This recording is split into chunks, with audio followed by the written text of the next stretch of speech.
Vadodara મહાનગરપાલિકાનું garden આવેલું છે પશ્ચિમ વિસ્તારમાં. એની બાજુમાં ગોત્રી તળાવ આવેલું છે. ગોત્રી તળાવમાં ગટરનું પાણી છોડવામાં આવી રહ્યું છે. ગટરનું પાણી છોડવાની સાથે સાથે આજે ગાર્ડનમાં લોકો, વડીલો, નાગરિકો અને નાના ફૂલકાઓ જે ચાલવા માટે આવતા હોય છે ત્યાં દુર્ગંધ આવી રહી છે. આનું તાત્કાલિક ધોરણે નિરાકરણ લાવવું જોઈએ, કારણ કે 30 વર્ષથી ભારતીય જનતા પાર્ટીનું શાસન છે. અધિકારીઓ એ જોઈને મલાઈ ખાઈ રહ્યા હોય એવું લાગી રહ્યું છે, કારણ કે અધિકારીઓ બી કોર્પોરેટરનું સાંભળતા નહીં. નડિયાદથી તળિયા સુધી ભારતીય જનતા પાર્ટીનું શાસન છે. તો આ બધું જોવાનું રહ્યું એ કે ભાઈ પબ્લિકને, નાના ફૂલકા બાળકોને તકલીફ ના પડે.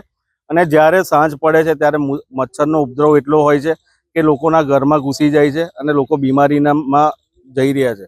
તો આનું તાત્કાલિક ધોરણે આનું નિરાકરણ લાવવું જોઈએ. અને જે બ્યુટિફિકેશનના નામે જે કરોડો રૂપિયા ખર્ચાઈ રહ્યા છે એ પ્રમાણે કામગીરી થવી જોઈએ. જોઈ રહ્યા છો કે આ તળાવની દુર્દશા એટલી ખરાબ છે કે લોકોને અહીંયા ચાલવું બી મુશ્કેલ પડી રહ્યું છે. આનું તાત્કાલિક ધોરણે આનું નિરાકરણ લાવવું જોઈએ.